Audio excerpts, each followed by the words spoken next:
Well, no traitors in Parliament, but there is troubling conduct within the federal government, including mis and disinformation.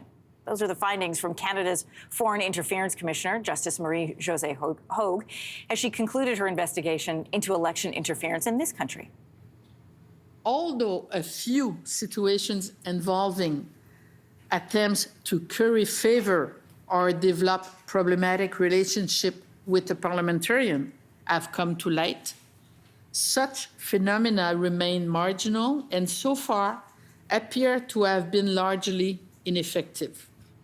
The report looked into allegations of foreign interference in Canada's 2019 and 2021 elections. And while Justice Hogue didn't find any evidence of parliamentarians conspiring with foreign states, she did say dis and misinformation are the single biggest threats to our democracy.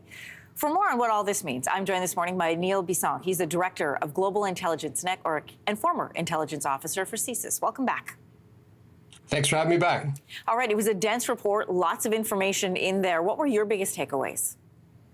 I looked at it from the perspective of this is a very small picture on what's happening on the political and the electoral system. So we're looking at 2019, 2021 federal elections and how much foreign interference was involved in those federal elections. So when we're talking about the Canadian political system, the Canadian electoral system, it's not really including a lot about what's happening in the provinces, what's happening in territories, what's happening in municipalities. So you're only looking at a very small amount. Foreign interference, even after the report states that our adversaries and foreign enemies are doing everything they can to try to have some sort of influence on Canada and to interfere with our political processes. So this tells me that although this report is great as a microcosm, we need to look at it in a larger picture. And if you take what we've seen and expand out, it just means that this problem is magnified that much more. All right, well, let's talk about some of the problems. An issue that got a lot of attention in the last year and a half was whether or not parliamentarians had been complicit in foreign interference. Earlier this year, the National Security and Intelligence Committee of Parliamentarians released a report. You'll remember this. It said some elected officials were wittingly helping foreign governments interfere with our democracy. And Justice Hogue diluted that in her language. She said there wasn't enough evidence to support those claims. How does that kind of miscommunication occur? Those sound like two different findings. Yeah, I think that Justice Hogue is very careful in the words that she's choosing. Even in her own report, she mentions the fact that one of the problems that we're having is that taking intelligence and turning it into evidentiary information is a huge issue. So when she mentions something along the lines of there aren't any actual traitors that have been identified because of the evidence that I've seen, this goes back to the whole issue of intelligence information isn't necessarily at an evidentiary standard.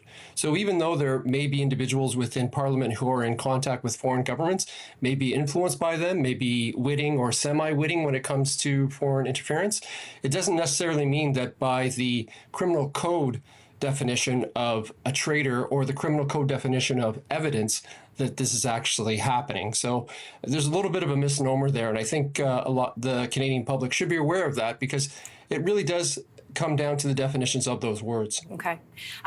Misinformation and disinformation, we know those definitions. She did underscore they pose a great threat to our democracy. Why is that? And is it just foreign or is it domestic as well?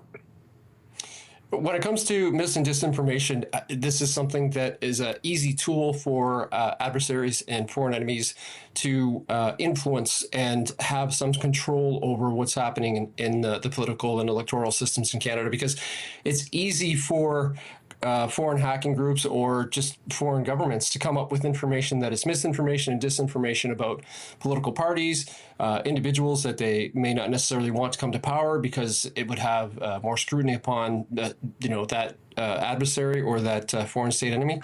So I think this is something that's happening both within Canada and outside of Canada, because you do have individuals in Canada who are essentially foreign agents of foreign governments who are trying to basically amplify that sound. So if there's mis or disinformation that will work and be more advantageous for an adversary or for an enemy state, then they're going to essentially become that echo chamber. Right now, we have a Liberal leadership race. We have a provincial election here in Ontario and a federal election on the horizon.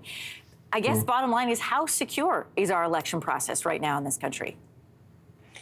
I think that this report actually shows that some of the major insecurities. We have over 50 recommendations from Justice Hogue to try to ensure that we buttress the electoral systems in Canada. And it has to be taken seriously, and it has to be implemented quickly, because we are at a very volatile time when it comes to politics in Canada. And if these recommendations are not taken seriously and implemented quickly, then we're running the risk of continually being at the risk of further foreign interference. Just really quickly, Neil, do we have enough time before our next federal election, which is coming up potentially in the spring, to put in place these recommendations?